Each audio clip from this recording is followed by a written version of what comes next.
In recent years, we have seen a growing number of immigrant students in Canada. For educators, this means that we should be aware of the literacy instruction we are giving to these students. What is the best way to teach students whose first language is not English? We argue that ELL students should be taught in both their home language and in English. Every student is raised in different environments and thus have various values and learning styles. Each student comes from a certain cultural background, providing a variety of perspectives to knowledge. No two students are alike. From their cultural backgrounds, students have values which are constantly shifting as they learn. Learning styles affect the student's ability to process and comprehend knowledge. Social skills can also allow students to talk with one another and share their own ideas in the classroom. Some students will be reluctant to speak their mind in class out of embarrassment or lack of confidence. Teachers should be aware of and accommodate a student's strengths, abilities, and identity to encourage student learning experiences and engagement. Many studies have found that teaching academic skills, such as reading in the first language, is more effective than teaching just English. Using only English can confuse students as they may question and rely on only visual cues to aid their learning. Teaching in the student's first language, along with English, can increase student engagement. Students can make connections from their home language and translate it to English. Their home language can help students create their own meaningful learning experiences. Research has shown that universal concepts and skills transfer across all languages. This means that if one learns something in one language, such as decoding or comprehension skills, one can more easily learn it in a second language. The use of dual language books, identity texts, media, and cell phones as reference materials can be used to facilitate the transfer between two languages. Parents of ELL students can encourage the learning of their child's first language at home.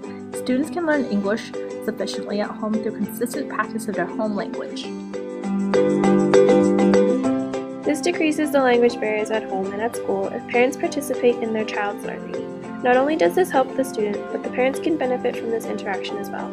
Students and parents can work together to build their knowledge of the English language.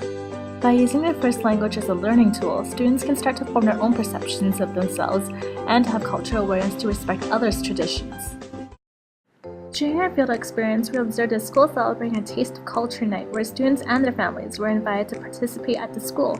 There were cultural displays and performances, and parents were encouraged to cook food from their own culture to share with the rest of the guests.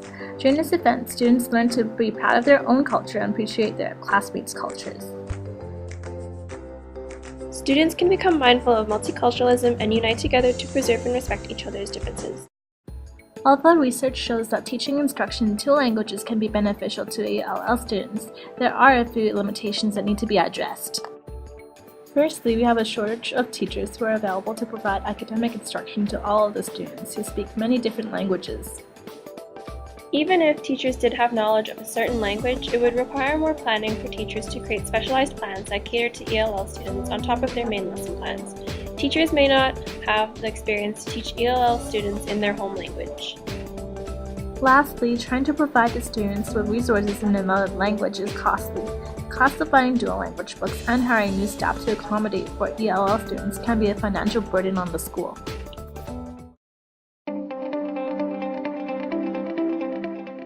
When accommodating ELL students, we must take precaution in interpreting their abilities. Sometimes we can underestimate their abilities as students due to stereotypes. We should support ELL students to the best of their abilities, regardless of whether they are strong in a certain subject area or not. Something that can be beneficial to help ELLs is being able to comprehend the material in their home language first, then transferring that knowledge to English. As teachers, we should be flexible in our teaching styles to better accommodate the students' English learning abilities. We can also improve teacher-student relationships by understanding their needs. After exploring the topic, we think that giving instruction in two languages is important but is highly inefficient for the teacher. Teachers should try to incorporate other languages because it favors the learners, and isn't that what education is all about? Thanks for watching!